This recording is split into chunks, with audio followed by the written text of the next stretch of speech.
I need milk. Oh my gosh, milk. Yum, I'm happy. Hi, I'm Samantha Seneviratne. I'm here in the NYT Cooking studio, and I'm gonna show you how I make Brookies. It's a combination of a chocolate chip cookie and a brownie swirled together because they're both so wonderful and they get exponentially more delicious together.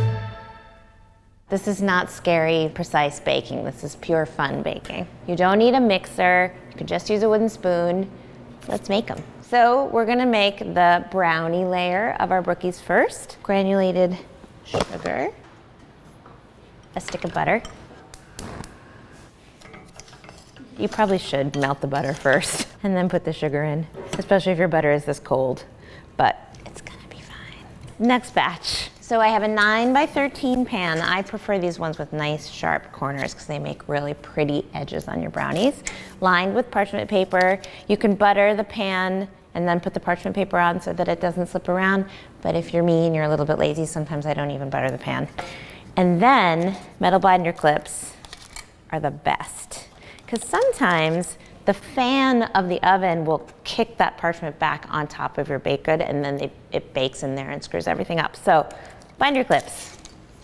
I think the way that you get that nice crackly crust on the top of your brownies is by whisking the butter and the sugar together really, really well. There's something chemical happening that creates that wonderful crackly crust. Sometimes I get it and sometimes I don't, and I don't really know why, but we're gonna try. We're gonna whisk like crazy and see if that makes a nice shiny crackly crust. Switch to a whisk.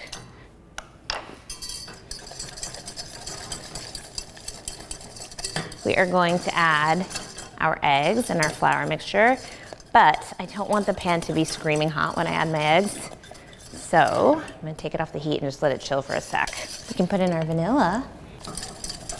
You can just set this aside until it's cool enough to add the eggs, or you can transfer it to a bowl. I have no patience.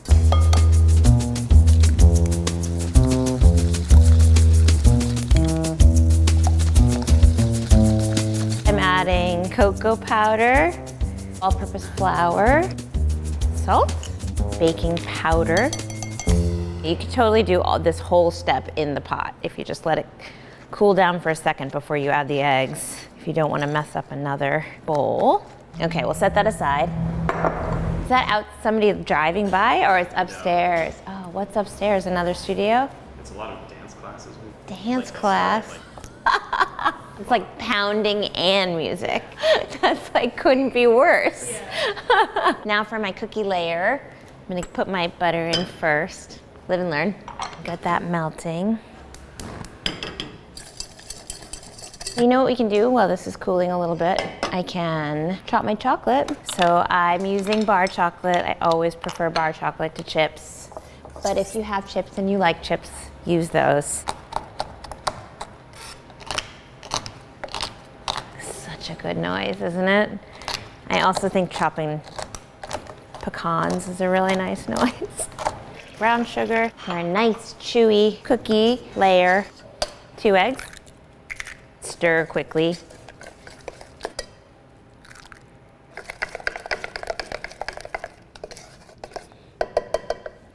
A little bit of vanilla just makes the flavors come together and rounds everything out and makes it meld together just right. All-purpose flour, salt, baking powder. I kind of like adding all the chocolate when it's still a little bit warm, because then it melts a little bit and becomes swirly and gooey. Now we get to do the fun thing. I like to use 2 cookie scoops or 2 small ice cream scoops. Super gooey. All right. I'm leaving some space for the chocolate batter too. There's no method to this madness. Don't leave any batter behind.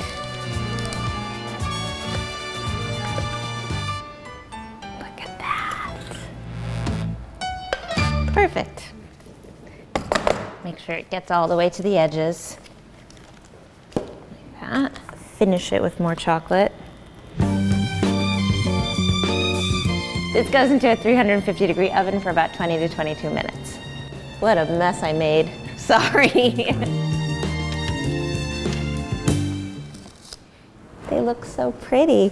Now they need to cool a little before we can get them out of the pan and cut them. Or we can just be monsters and go in it with a spoon if we want. I think we got a little bit of that shiny, crackly crust. But to be very honest, to me, it doesn't taste any different even if you have it, so don't worry if you don't get it.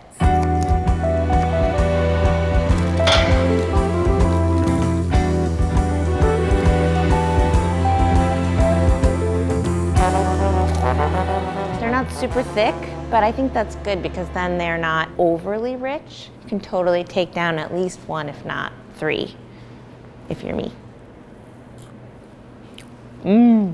Even without melted chocolate, the brownie is totally dense and fudgy enough. Yum, what else can I say?